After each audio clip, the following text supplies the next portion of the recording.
Hello दोस्तों। Physics की part 3 में आप सभी को स्वागत है।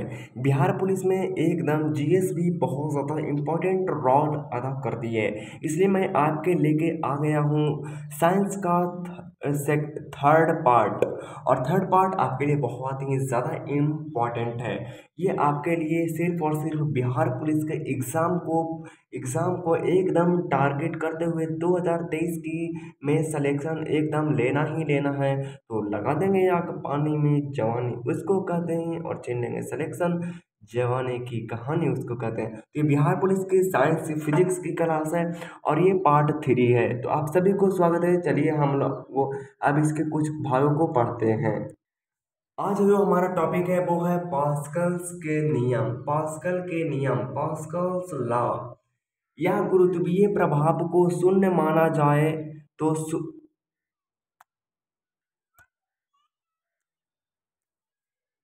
तो संतुलन की व्यवस्था में द्रव के भीतर प्रत्येक बिंदु पर दाब समान होता है।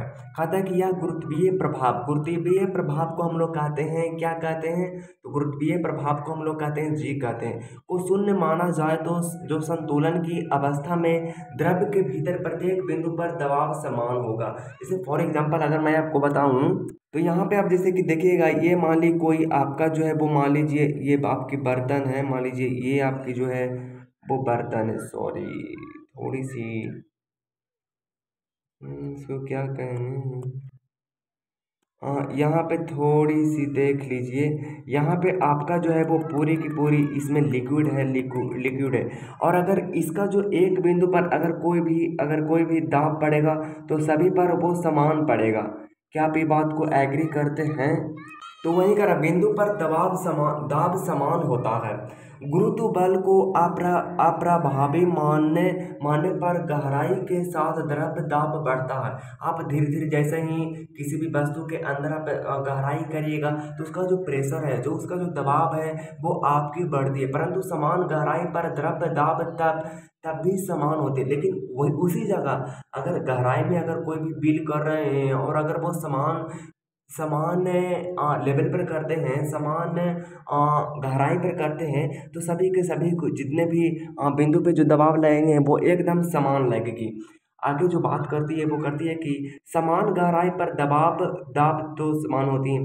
किसी भी बर्तन में बंद द्रव के किसी भाग पर आरोपित बल द्रव द्वारा सभी दिशाओं में समान मात्रा में विपरीत कर दिए जाते हैं। बर्तन हाँ, समान बर्तन विपरीत कर दिए जाते हैं। आपका जो बिंदु पर जो दबाव लगेगा वो एकदम इक्वल ही लगेगा। बर्तन का आकार द्रव्य दाब को प्रभावित नहीं करता है। बर्तन का आकार जो है, जैसे फॉर एग्जांपल अगर मैं आपको बोलूं कि बर्तन का आकार है, मतलब कि बर्तन का आकार फॉर एग्जांपल अगर मान लीजिए बर्तन का आकार कुछ इस तरह से, ऐसे बर्तन का आकार कुछ इस तरह से आपका जो है बर्तन का आकार यहाँ से यहाँ तक है, यहाँ से यहाँ तक है। और इसमें जो आपका भरा हुआ है वो पूरी तरह से एकदम लिक्विड भरा हुआ, एकदम खचाखच जो भरा हुआ है वो पूरी तरह से क्या भरा हुआ है, ये पूरी तरह से आपका जो भरा हुआ है वो पूरी तरह से लिक्विड भरा हुआ। तो मैं यहाँ जो आपका क्वेश्चन क्या कर रहा था, बर्तन का आकार द्रव को प्रभावित नहीं करती है। बर्तन का आकार कैसा भी रहेगा उसको इस द्रव से उसका जो दाब है उसमें कोई भी प्रभाव नहीं करेगा। आगे बात आती है, कुछ नोट में लिखी गई यहाँ बात है कि पास्कल के नियम के आधार पर कई द्रव चालित यंत्र बनाए गए हैं। Hydraulic press, hydraulic lift, hydraulic brake, जो ये सब जो जितने भी बनाए गए हैं वो पास्कल्स लॉ के नियम पर बनाई गई है। अब आइए कुछ इनके बातें हम लोग जानते हैं। और ये मशीनें पास्कल के दो मूलभूत गुणों पर निर्धारित है। द्रव लगभग असंपीड्य होते हैं, मतलब कि द्रव जो होना चाहिए वो क्या होना चाहिए, असंपीड्य होनी चाहिए। ये द्रव जो होना चाहिए वो कैसा होना चाहिए, तो मैं कहूँगा कि द्रव जो होना चाहिए वो पूरी तरह से असंपीड्य होना चाहिए। द्रव जो होना चाहिए वो पूरी तरह से क्या होना चाहिए, असंपीड्य होनी चाहिए। ये बात आप जान लीजिए। द्रव लगभग असंपीड्य होते हैं, अर्थात दाब देकर उनके आयतन को घटाया या बढ़ाया नहीं जा सकता। उनको अगर आप दाब दीजिएगा तो उनको उनके आयतन जो रहेगा, उनका आयतन मतलब क्या होती है, वॉल्यूम जो होती है उनको घटाया या बढ़ाया नहीं जा सकता, बल्कि आयतन एकदम सेम के सेम रहेगा। अगली चीज, किसी भी दाब के अधीन वे किसी भी भाग में पहुंच सकते हैं। हाइड्रोलिक मशीनों द्वारा कम बल लगाकर अधिक कार्य किया जा सकता है। पास्कल ऐसा बोलते हैं कि यहाँ पे अगर आप जो है, जैसे यहाँ पे आप मान लीजिए 1 न्यूटन के अगर बल को देते हैं तो यहाँ पे कई सारे न्यूटन के बल, जैसे मान लीजिए 300 बल के न्यूटन वाले यहाँ उठ जाएंगे। वो उठेंगे इसलिए क्योंकि इसका जो आयतन है वो एकदम समान रहना चाहिए, एकदम उसका जो वॉल्यूम है वो एकदम समान रहना चाहिए, बिल्कुल असंपिंड होना चाहिए, उसमें उसमें घटाव या बढ़ाव नहीं होनी चाहिए। आगे जो हमारी आती है वो आती है कि दाब पर आधारित उदाहरण। ओ तरीके दाब पर आधारित उदाहरण, कुंदे भोथरा चाकू से किसी वस्तु को घटाने में कठिनाई का अनुभव होता है क्योंकि धार कम होने पर उसका उपयुक्त दाब पैदा करने के लिए अधिक बल लगाना पड़ता है। मैंने आपको बताया था कि आपका जो है वो दाब है, क्या है यहाँ पे आपका जो है वो दाब है, और दाब बराबर क्या होता है, दाब बराबर होता है फोर्स यानी कि बल, बल बटा होती है क्षेत्रफल होती है। मतलब कि अगर अगर दाब जो होती है, मतलब कि दाब जो होती है, जो दाब होती है वो क्षेत्रफल के विपरीत होती है। अगर क्षेत्रफल बढ़ेगी तो दाब घटेगा, और दाब घटेगा तो वो है जो कोई भी काम ज़्यादा होगा, और अगर दाब बढ़ेगा मतलब प्रेशर आपकी दाब जो बढ़ेगा तब वो क्षेत्रफल, दाब जब बढ़ेगा तो क्षेत्रफल घटेगा। इसलिए क्षेत्रफल, अगर दाब को कमाना है तो क्षेत्रफल को हमको बढ़ाना होगा। क्या आपको इस बात का जानकारी है? और अगर दाब बढ़ेगा तो बल भी बढ़ेगा, और बल बढ़ेगा तो दाब बढ़ेगा।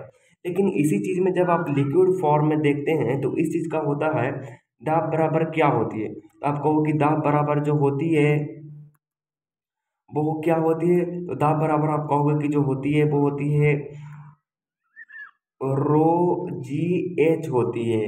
रो जी, जी जो होती है वो गुरुत्वीय त्वरण होती है, और एच जो होती है वो गहराई होती है। तो इस तरह से जो आपका जो है वो होती है। तो बात यहाँ ये है कि आपका जो है वो मतलब ये कह सकते हैं कि दाब जो होती है क्षेत्र बढ़ाने के, तो वही कहता है कि जो भोथरा चाकू जो है उसका, उससे काटने में हमें अधिक दाब लगाना पड़ता है। वो क्यों? क्योंकि उसका जो क्षेत्रफल है वो ज़्यादा है, और ज़्यादा क्षेत्रफल रहेगा तो दाब दाब क्या होगा, क्षेत्रफल ज़्यादा है तो क्षेत्रफल क्षेत्रफल उसका ज़्यादा है। हाँ चलिए, तो अगर क्षेत्रफल ज़्यादा रहेगा तो दाब कमेगा, और अगर क्षेत्रफल कम रहेगा तो दाब क्या होगा, तो दाब बढ़ेगा, और दाब बढ़ेगा तो बहुत ज़्यादा दूरी तक भाग नहीं पाएगा। तो इसमें वही बात है कि अनुभव होता है क्योंकि धार कम होने पर उपयुक्त दाब पैदा करने के लिए अधिक बल लगाना। अगर क्षेत्रफल ज़्यादा रहेगा तो दाब हमें क्या रहेगा, क्षेत्रफल अगर ज़्यादा रहेगा तो दाब हमें, क्षेत्रफल अगर ज़्यादा रहेगा तो दाब कम लगेगा, और अगर क्षेत्रफल कम रहेगा तो वो क्या होगा, क्षेत्रफल अगर कम रहेगा तो दाब हमें क्षेत्रफल अगर ज़्यादा रहेगा तो दाब, अगर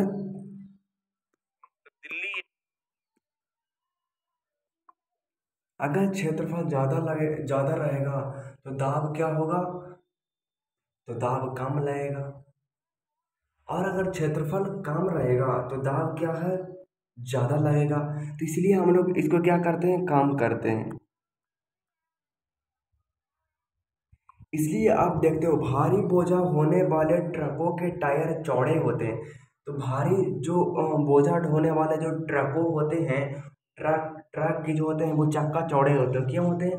चौड़ा रहेगा तो दाब जो है वो कम लगेगा, और अगर थोड़ा समय रहेगा, जैसे एक चक्का वाला ट्रक अगर रहेगा तो एक चक्का वाला ट्रक रहेगा तो दाब है जो क्या लगेगा, ज़्यादा लगने लगेगा, और वो ज़्यादा आगे तक जा नहीं पाएगा। इसलिए दाब को कम करने के लिए क्षेत्रफल को बढ़ाई जाती है।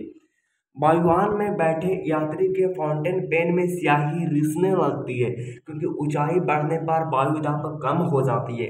वायु दाब जो है वो ऊपर में कम हो जाती है। मैंने आपको बताया था कि जैसे ही ऊपर में जाओगे तो आपका जो है दाब वो ऊपर, नीचे से जब ऊपर जाओगे तो आपका दाब जो है वो कमने लगेगी।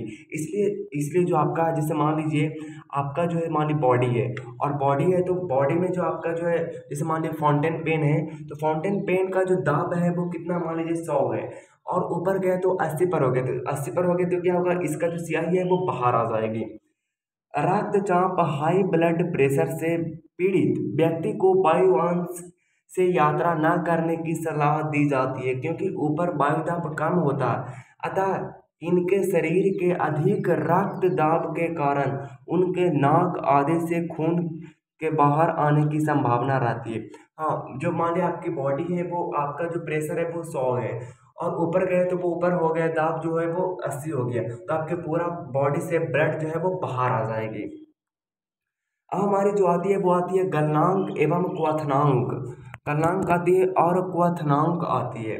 गलनांक और क्वथनांक पर दाब का प्रभाव। गर्म करने पर जिन पदार्थों की आयतन में वृद्धि होती है, दाब बढ़ने पर उनका गलनांक भी बढ़ जाता है। गलनांक मतलब होती है गलनांक, और क्वथनांक, गलनांक होती है कि जिस बिंदु पर कोई भी वस्तु गल जाती है, और क्वथनांक पर मतलब होता है कि जिस वस्तु पर वो चीज बॉयल हो जाती है, मतलब कि बॉइलिंग पॉइंट कहे तो गर्म होने पर जिन पदार्थों की आयतन, मतलब कि उसका जो वैल्यूम है, तो कह रहा है कि गर्म होने पर जिस वस्तु का आयतन में वृद्धि हो जाती है, दाब बढ़ने पर उसका दाब बढ़ने पर उसका भी गलनांक भी बढ़ जाता है। जैसे मोम। मोम एक ऐसी चीज है मोम एक ऐसी चीज है जिसको आप जमा दोगे तो वो उसका आयतन जो है वो क्या हो जाएगा, आयतन में वृद्धि हो जाएगा। घी। घी।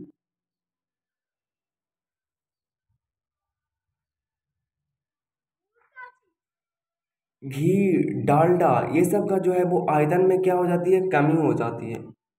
तो गर्म करने पर जो डालडा जो है उसको गर्म करने पर क्या है, उसके आयतन जो है आयतन में वृद्धि हो जाएगी।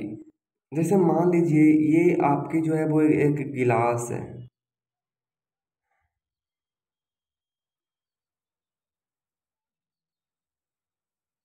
ये आपका जो है,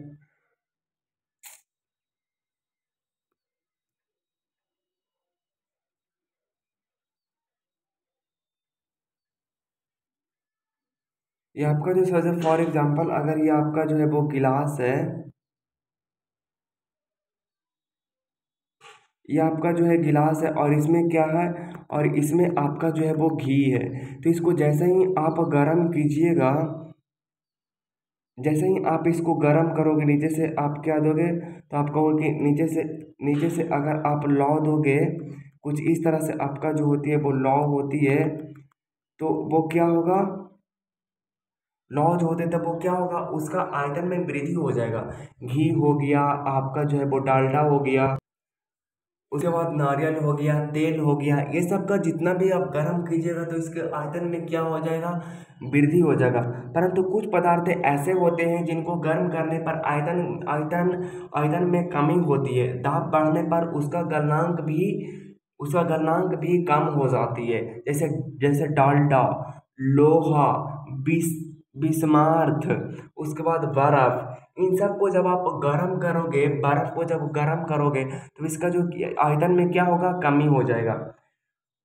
बहता हुआ हिमखंड ऊपर से न पिघलकर नीचे से पिघलता है, क्योंकि नीचे के तल पर अधिक दाब के कारण नीचे की बर्फ का गलनांक कम हो जाता है।